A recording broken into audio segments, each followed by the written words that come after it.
Hey everyone, and welcome to the Best Friends at Work podcast with your BFAWs, Yeo Gin and Emily Tremino.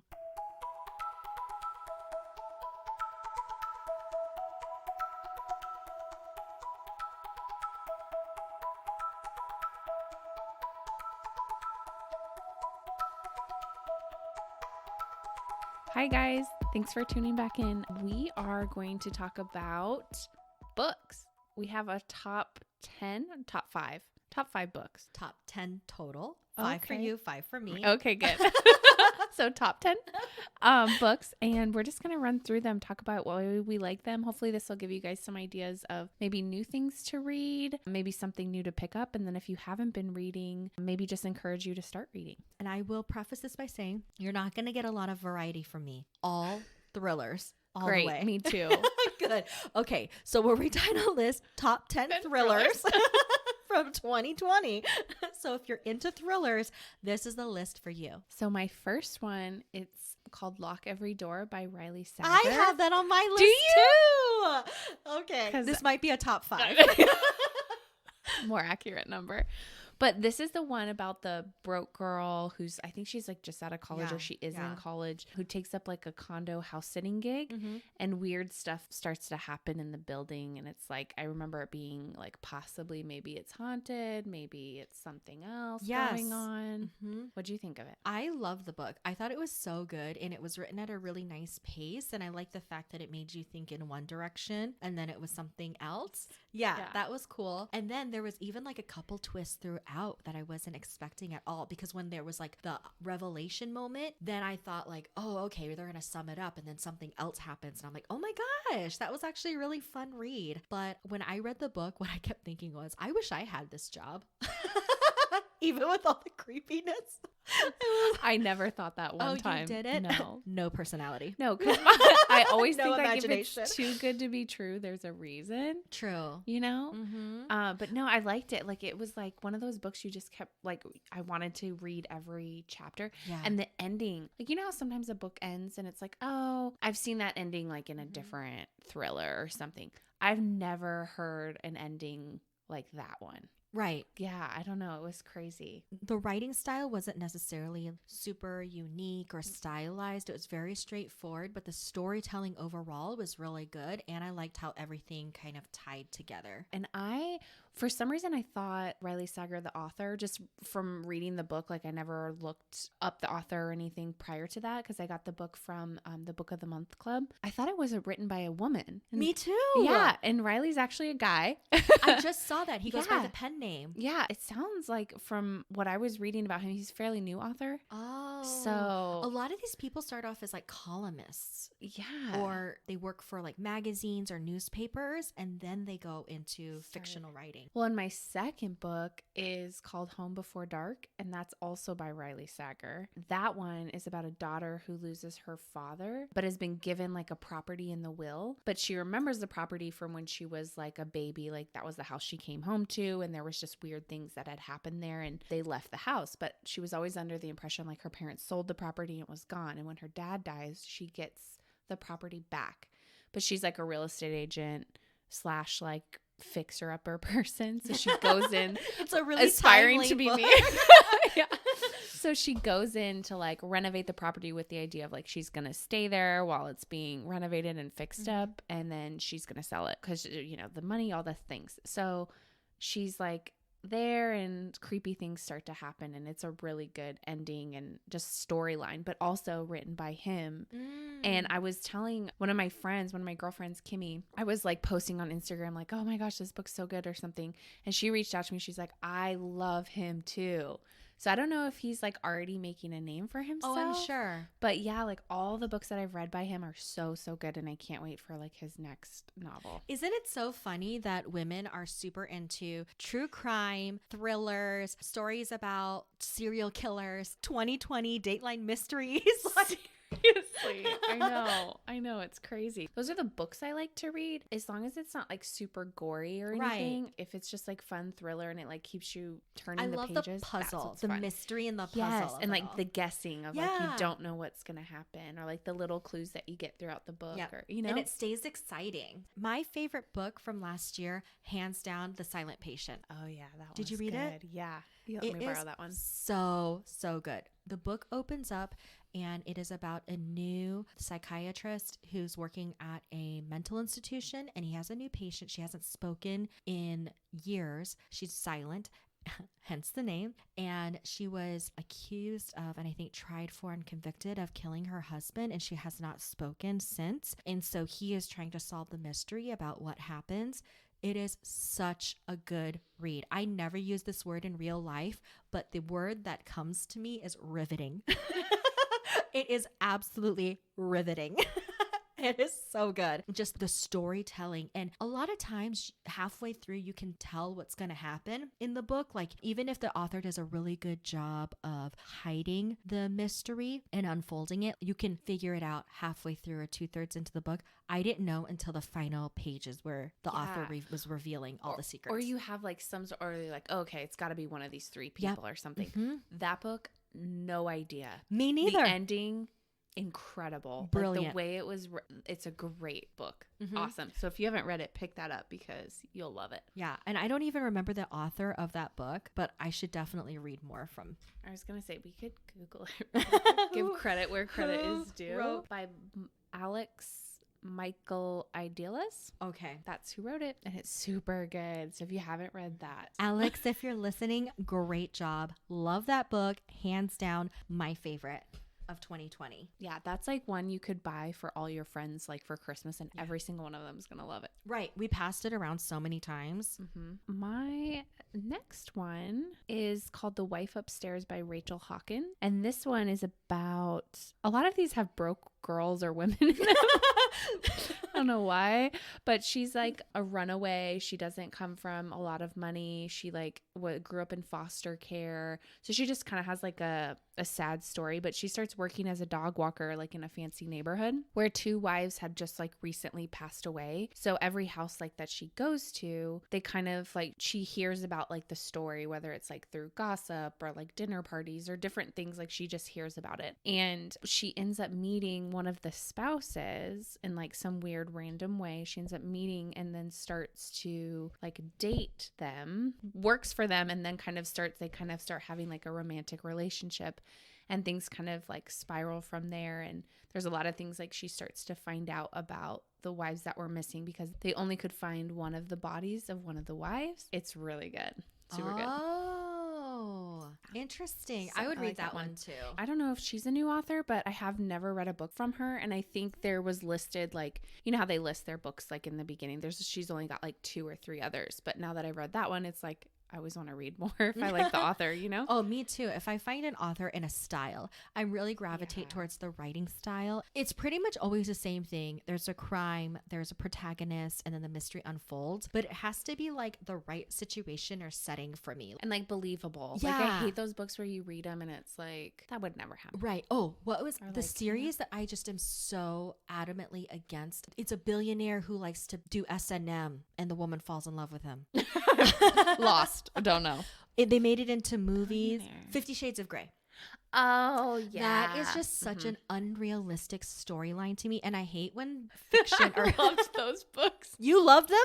I didn't love them. You read them? Yeah, but you are a nut. Only because it was like the hype and everything. I can't believe you read them. Yeah, I had like a bunch. Yeah, like us girls, we would like pass the books around. Oh my gosh. Emily, once again, Emily's kinky sex life. I always knew this about you. You are a freak. So what are we doing with the dungeon?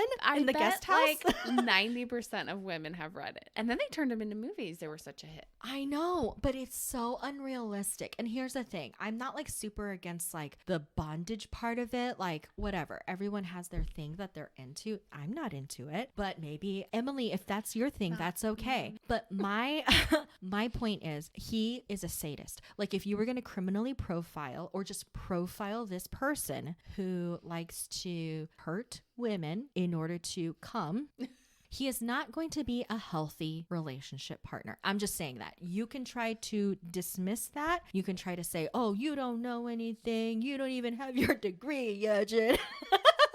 But I listen to a lot of criminal podcasts, true crime podcasts, one of which is hosted by former FBI analysts. And they talk about these types of people all the time. And there is no way in hell that that protagonist would have been a healthy boyfriend or lover. No way. I think it's just more of like, not that part, because even the girl like in the story was not into that. But it was more of like he's like the rich guy with private airplanes. Yeah. And know? I'm willing to let him beat me a little bit so I can have the taste of the fine she life. Knew that was like a thing. She's like, okay, spank me for the Gucci. Beat me for the Hermes. Oh my God.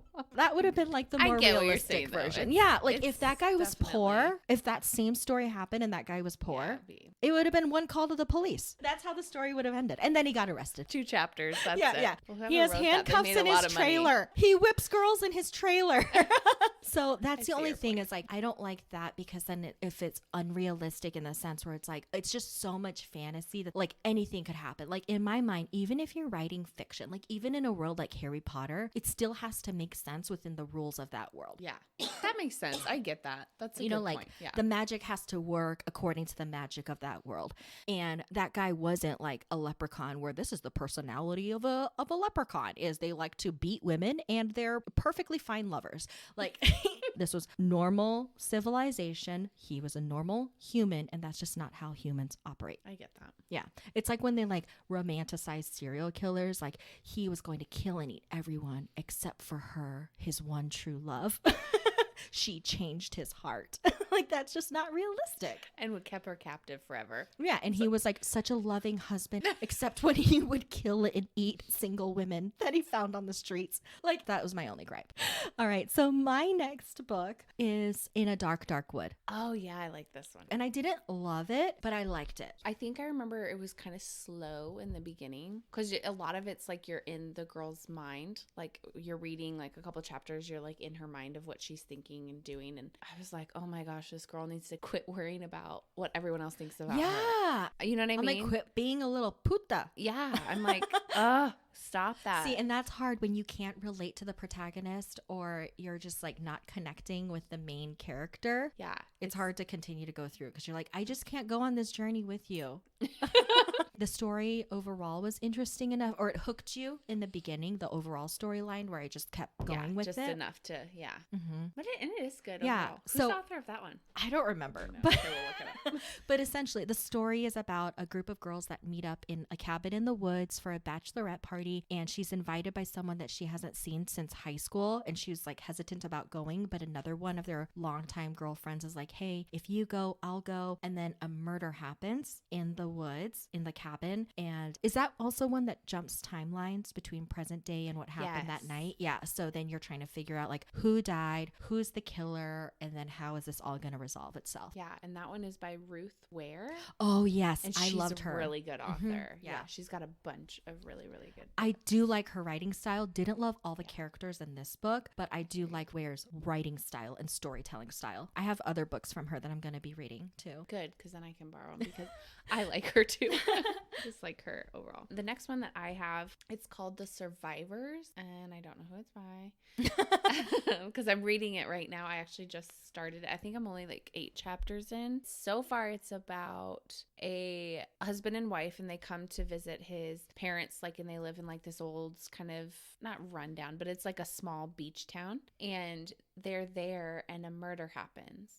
And this girl is found on the beach, and they were just like at a restaurant the night before, and it was the same girl at the restaurant. Okay. But like the reason he moved away from this town was because his brother was actually involved in like an accident. And they keep referencing in the book like, oh, when the storm happened. And it sounds like his brother passed away, somebody else's dad died, and also another girl had been killed. And so you know that there's like history happening, but also then like history's like repeated itself now that he's like back in town. Oh, so the main character's a guy? Yes, main character's a guy. That's so interesting you say that, because when you're saying that, I'm like, I didn't read any books where the main characters were guys this year. Yeah.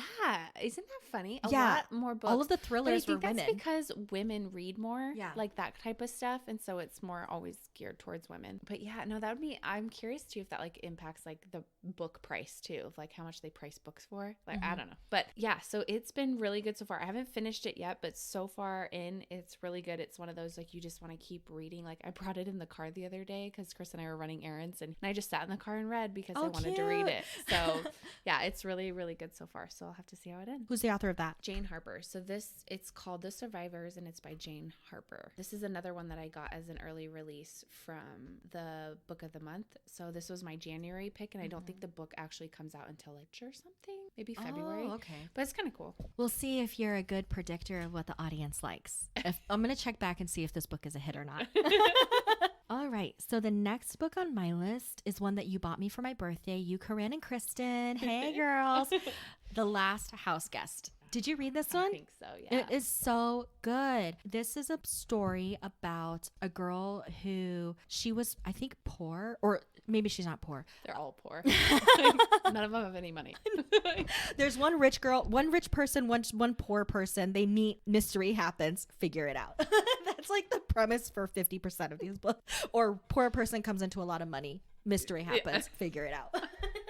But she is best friends with a wealthy family, and she lives in their guest house, and she works for the dad. And then the daughter commits suicide, or something happens to the daughter. I forget exactly what it is. And this is revealed pretty early on in the book. I think it starts off this way, so it's not a spoiler. And then you have to figure out like what happened to the daughter. And then there's also some underlying family drama that starts to unfold. It was a really good story. I was actually really disappointed with how it ended, because I was really wanting a certain future for the girl. Yeah, and it didn't end up that way. And I was like, oh, she doesn't come out like on the other side like any better, or gain something, or yeah. It was actually like I got really into her character, and it's funny because it was one of those books where each chapter you had a different perspective or view of her best friend. And in one chapter you could think she was great, in another chapter you're like, oh my gosh, what a conniving bitch, and then another chapter you feel sorry for her. Yeah, like that's how the whole story unfolded, is like you learning more about her best friend, which uncovers more truth on what's going on in this girl's life. That's so cool if like you as a writer can like write like that. Yeah, it's like you can change my perspective as a reader in every single chapter. Right. That's so cool. I don't think that they cheated or anything, where like I said, like it was still believable. Like this is the same person, and the same type of person would have all of these different sides of themselves, or people would view her in these different ways based on the information that you had. So it was like really clever the way that they unraveled this whole mystery of this girl and who she really was, and what her relationship to the friend was. Yeah, it was a good one. Yeah, I liked it. The other one I have, this one was not my favorite, but I'm going to shout it out because I think it was a good read overall. It's called The Girl in the Mirror by Rose Carlyle, I think is how you say her last name. But and I don't know if it was just like a little too creepy to me because I have a sister and we're very close in age. Not that we're twins, but this book is about two girls who are sisters who are twins. And one is like just married into a very wealthy family. So she's very... Once again? Yep. So she's very well off. And then also the other one had been like involved in an accident. So she has like some like ugly scarring. And basically what happens is the sister that's like the wealthy one, she's going on this trip on a yacht, and she invites her sister to come because she's pregnant and she needs like help, and the husband wasn't going to be there. She was having to move this yacht from like one part down to a different port or whatever, like different ports. So the sister agrees to go. She's like, oh, it'll be fun, we can have time together. And she was like in between jobs, she lost her job. And so like it's just like one sister's like everything's going right in her life, and then the other sister is like nothing's going right. And then when they're on the boat, there happens to be like a shipwreck, and one of the sisters dies, And then there's like, it kind of like takes a weird turn from there. So I guess I'll leave it at that. I don't want to like give it totally away, but I don't know. It was a good read. Like I read the whole book. I liked it. It was quick and it was creepy, but it doesn't end how you think it's going to end. You know how sometimes they kill off a character, but they don't really tell you like all the details. Yeah. So sometimes they're not like always not coming back into the story at any point. So it's a good book, but it was just weird to me. And I don't know if it's because I have a sister and I'm like, oh my God, I can't imagine like her her and I ever like doing fighting and doing like that kind of stuff. But it's a good read. Jessica, please don't murder Emily. I love you, Jess. She takes back everything she ever said about you. Yeah. All the clothes she ever stole from you, the makeup, whatever. Everything. All right. So the last book that I have on my list is The Guest List. Oh my gosh. This was a favorite. Was it your favorite? My absolute favorite. I thought this was a fine read, but it moved very slowly for me. Really? Okay. Yes. Like each chapter is from the perspective of a different guest at a wedding. So it's a story about a very wealthy celebrity couple that goes and gets married on a private island and all of their guests that come, which is pretty much the bridal party and a few close friends. And each chapter is from the perspective of a different person who's on that island while you're also following a murder that's introduced in chapter 1. And so it was really tedious because you had to go through everyone's narrative from beginning to end, whereas usually in a book you go through one person's narrative and that's an easier journey, whereas on this you're like following 5 different people as they experience the same event from each one of their perspectives. And it was just a little bit long for me, but the story overall was really good. Did not see the ending coming, and I have a lot of respect because the writer was able to write in each unique character's voice, where it didn't feel like the same person, right? Or like repetitive, or like each character had their own. And this, I want to point out, is actually on Reese's book club. So I don't know if that's how we found it. I can't remember. You found it. I found it somewhere. Probably from Reese. Yeah. Thank you so much, Reese, for the recommendation. Yes. We love it. Yes.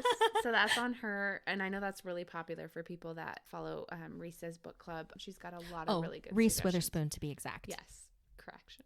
I just liked this one. I think it's because the ending, like it was not what I was expecting, because it was kind of in the beginning. I'm like, why would they even go to this? Like, why would you even go? Like, why would you spend the money? You're just thinking from like a logic. Yeah. Like, why would you, if you're not even really that close and you kind of have like mixed feelings of going?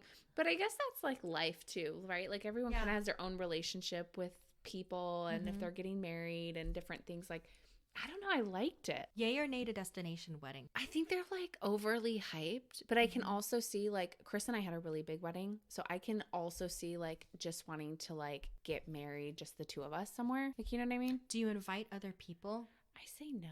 Okay. See, I would do a destination wedding if I could pay for everyone to come. Oh, yeah. Because it's such a big expense to put on people who are coming to celebrate you, and they're still going to get you a wedding gift. So if we could do it, but we could pay for everyone's like flight and room and board, then yeah. We had a couple of people that flew in for our wedding, and their gift was like, hey, we're here for the wedding. Oh, you know, that's like sweet. That's perfect. Yeah. But no, I just feel like there's so much hype. My parents were like, are you going to do a destination wedding? Because they wanted to like go on vacation. That's so like, cute. they were like, we want to go. Cold yeah, we'll go anywhere.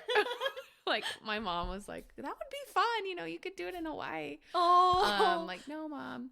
But yeah, it's a lot to put on people. And I think, I don't know, that's kind of what makes it special too, is like having an event about, you know, getting married. Like, I feel like if my mom and my dad actually got married on her lunch hour, like at the courthouse. Oh my gosh. Swear. Where? In Montana? No, they lived in Virginia at the time. And they met out there, and my dad was moving back to Montana. And my mom said, I'm not going to move with you unless like we're married. Like, I'm not moving across the country with some guy, you know? Like, I want to be like engaged and married and like have that, like knowing that's what we're doing. And so sure enough, my dad like picked her up one day and they went and got married at the courthouse. Gosh. And how long have they been married? Oh my gosh. Like, I think they're almost 25 years. Dang. Closer to 30 probably. Yeah. So they've been married a while. Yeah, because I'm 27. Yeah. So God, oh my God, probably 32. Oh my goodness. Yeah. Or I was going to say, oh my gosh, there are things you don't know about your parents. You're like, they've been married 20 years. I'm 27. What the? Wait. Did we just put this together? Oh my gosh. Did they ever go on a honeymoon? No, they didn't. Oh, no, I don't think they did. Not that I know of. That would be like a nice gift for all the siblings to do for one of their anniversaries. Like so send cool. them somewhere awesome. That would be really cool. I'm fighting for you, Mom. But I love that because like everyone's unique love story is the best love story. Yeah. Right? Yeah. Like that's just so sweet. And the fact that they made it and she moved to another state with him. And to like, and it's not like when you sell somebody like the state of Montana. I know, nothing exotic or exciting. There's more cows than people. Like, is that a fact? Yes. I think so. Like it might even be like 4 times the amount. Oh but my gosh. Yeah.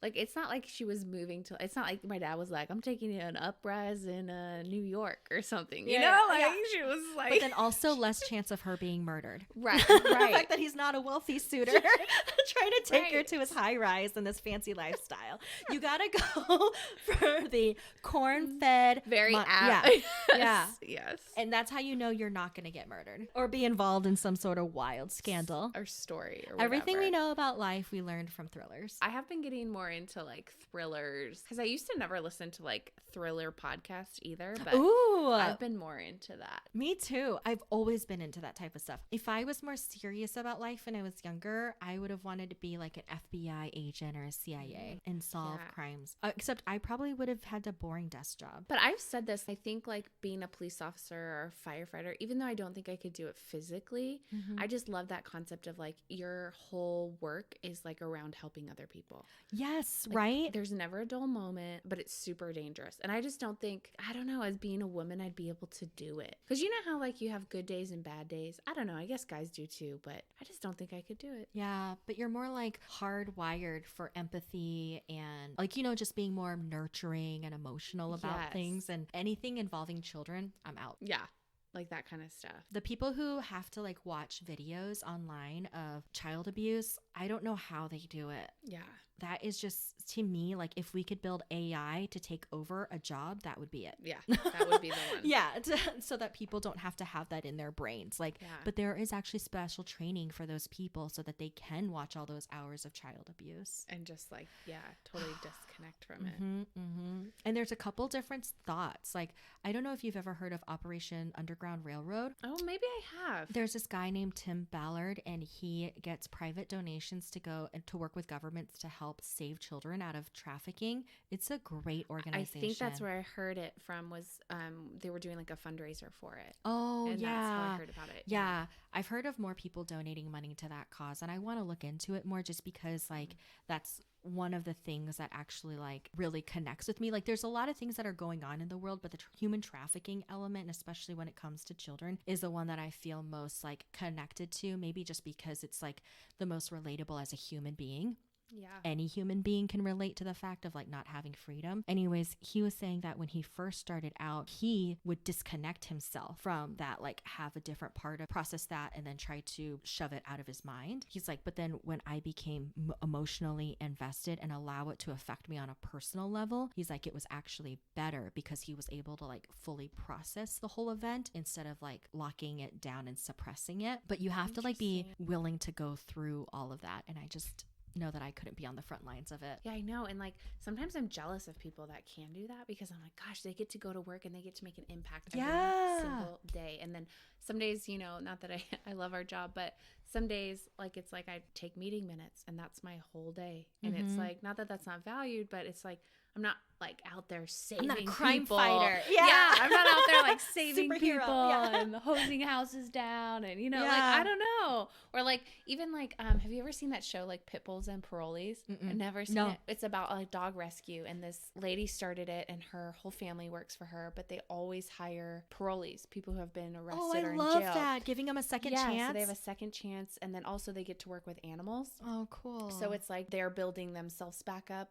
and they're also building the animals back up because a lot of times the dogs are coming from bad situations or, you know, they just are working with them all the time. And I just love that because it's like, even though it's like she's not out there saving humans, she's literally saving dogs like every single day.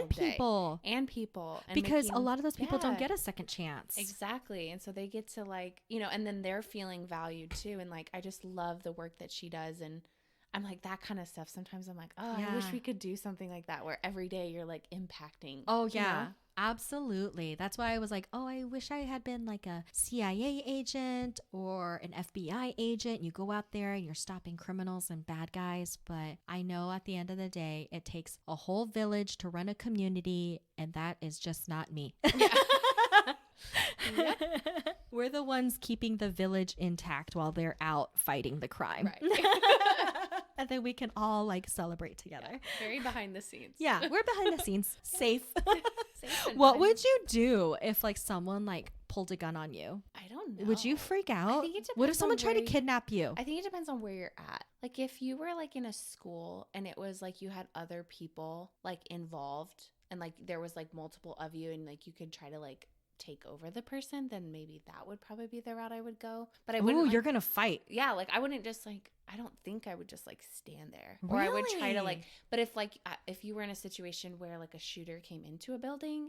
And let's say you were in like the back of the room and the exit's right there or something. I don't know. Like you probably would try to get out, you know? Yeah. Like I think it depends on like, you'd have to read it. It's cool that you said that because the Daily Wire and Ben Shapiro just put out a movie called Run, Hide, Fight. And it's about a school shooter that comes in.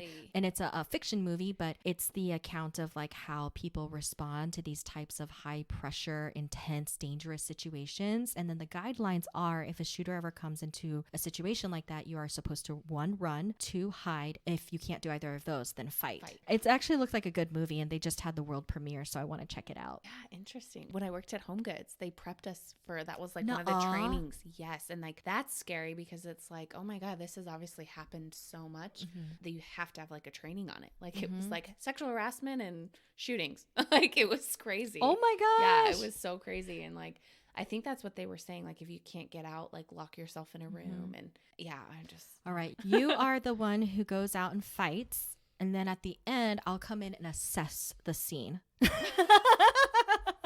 I am the assessor. Helpful. Yes. I'm like, this is what happened. But I can't imagine, like, think about it. If you were like a teacher, like your husband, like if he's a teacher and he has a classroom full of young kids and like a shooter was to come in and he's the biggest guy in the room, like, I can't imagine just like standing there and not, I don't know. And not doing anything. Yeah. But I also think teachers should be able to carry firearms.